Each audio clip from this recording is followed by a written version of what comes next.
আল্লাহ পাক রব্বুল আলামিন কোরআনের মধ্যে বলেন ওয়ালা তাজাল মা আল্লাহ ইলাহান আখর ফাতুলকা ফি জাহান্নাম মালুমান মাদহুরা।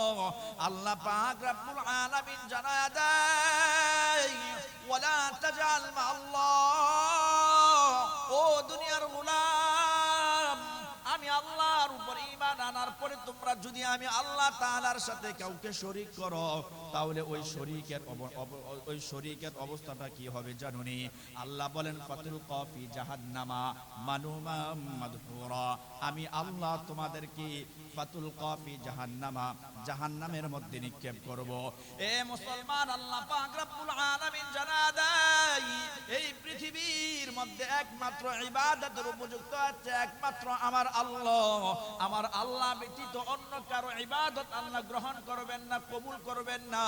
আল্লাহ বলেন ফাতুলকা ফি জাহান্নাম মালুমান মাদহুরা। ও দুনিয়ার গোলাম, শুনে নাও, দুনিয়াতে থাকা অবস্থায় যদি তুমি কোনো আমি আল্লাহর সাথে যদি কাউকে শরীক করো, তাহলে আমি আল্লাহ তোমাকে অপদস্থ অপমানিত করে আমি আল্লাহ তোমাকে জাহান্নামে নিক্ষেপ করব। আল্লাহ পাক রব্বুল আলামিন অন্য আয়াতের মাধ্যমে আল্লাহ জানায়া দেয় এই সতর্কতা শুধু বান্দাদেরকে করে নাই, আল্লাহ পাক রব্বুল আলামিন তার নবীদেরকেও আল্লাহ পাক রব্বুল আলামিন সতর্ক করে দিয়েছেন। আল্লাহ বলেন ফালা তাদউ মাআল্লাহি ইলাহান আখর ফাতাকুনা মিনাল মুআযযাবিন। আল্লাহ পয়গম্বরদেরকে নবীকে সতর্ক করে জানায় দেন, ও নবী, ফালা তাদউ মাআল্লাহ, আপনি আপনার রবের সাথে অন্য কাউকে ডাকবেন না। আল্লাহ পাক রব্বুল আলামিন নবীকে সতর্ক করে জানায় দেয়, ও নবী, ইবাদত করার ক্ষেত্রে আপনি অন্য কাউকে ডাকবেন না। ফালা তাদউ মাআল্লাহি ইলাহান আখর ফাতাকুনা মিনাল মুআযযাবিন। এমনটা যদি করেন তাহলে আপনাকে জাহান্নামের শাস্তি নিতে হবে।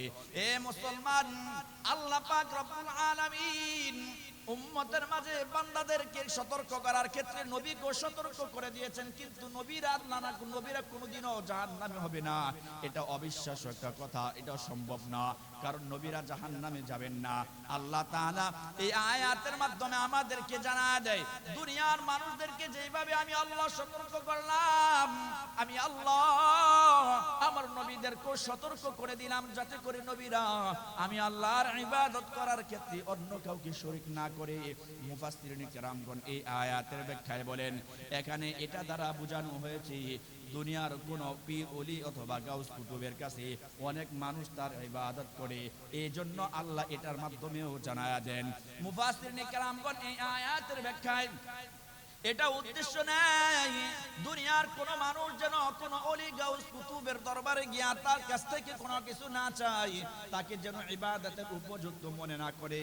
আল্লাহ পাক রব্বুল আলামিন বলেন ইন্নাশ শিরকা লাযুলমুন আযীম। আল্লাহ তাআলার সাথে কাউকে শরীক করবা না। আল্লাহ বলেন ইন্নাহু মান ইউশরিক বিল্লাহি ফাকাদ হারামাল্লাহ। ও মুসলমান, আল্লাহ তাআলার সাথে শরীক করার ভয়াবহতা কি পরিমাণ কঠিন। আল্লাহ বলেন ইন্নাহু মান ইউশরিক বিল্লাহ, যারা আমি আল্লাহ তাআলার সাথে কাউকে শরীক সাব্যস্ত করবে, ফাকাদ হারামাল্লাহু আলাইহিল জান্নাহ, ওই ব্যক্তিদের জন্য আমি আল্লাহ জান্নাতটা হারাম করে দিলাম।